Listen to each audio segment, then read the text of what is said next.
बहुत बड़ प्रोब्लेम जमी गोटे सल्व हो गला। मत कालीठू एत खुशी लगुच कहवा कथा नुहे। विगत 4-5 दिन है आम जमी डस्ट आ धूली रोलु। प्रथम सका जमी तो मुझे प्रथम सोफा कभर गुड़ा धोईदेली।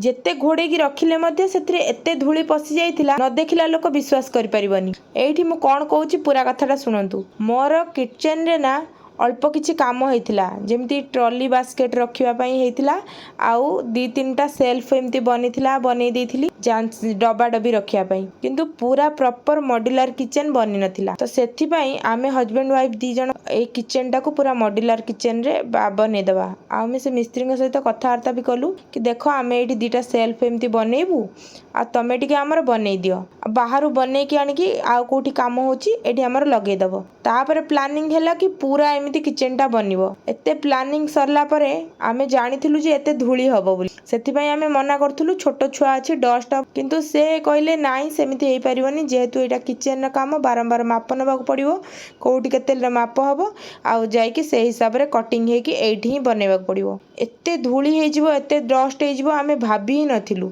आउ एते धूली डस्ट रे मो बेबी रो देह पूरा खराब हे गला आउ मो देह भी खराब हे गला। आउ आमे कहया को गले 4 जण जाको बीमार पड़ी गलु एते डस्ट थिला। 2 दिन हेलानी काम सरी गलानी किंतु एबे भी सोफा को झाड़ी दे कि जोठी कि झाड़ी दे ना धूली तो बाहरी पड़ची।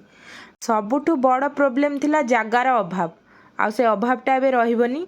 आ जो जिनस हेले भी टिके रखी हे जिवो जिनस रखिया पई प्रकृत रे एटा ही बना हला एबे बहुत जिनस हो जाउची आ रखिया पई जागा कमी जाउची तो बना हे गला। एटा गोटे सबुठु बड़ प्रोब्लेम जेमती सॉल्व हे गला। आउ किचन एबे मु आपण मानकु सहित फाइनल किचन शेयर कर दोची। देखंतु किचन टा पूरा केमती हे गला। ऊपर गुडा को किछि सेल्फ नथिला आउ हमर जो चिमिनीटा थिला चिमिनीटा बाहर लगा हे कि रहिची से होलटा रहिची से कामटा एबे कंप्लीट हेनी। से मिस्त्री कहीं आसिलेनी आ 2 दिन हेलानी कहिथिले हां आसिक ठीक कर दबु कलेनी। आ एठी पूरा देखंतु फाइनल किचन नो लुक गोटे छोट मिनी ब्लॉग हिसाब रे आपण मानक सहित शेयर कर देली। केमिति कोन लागिला किचन आपण माने कमेंट रे कहिबे।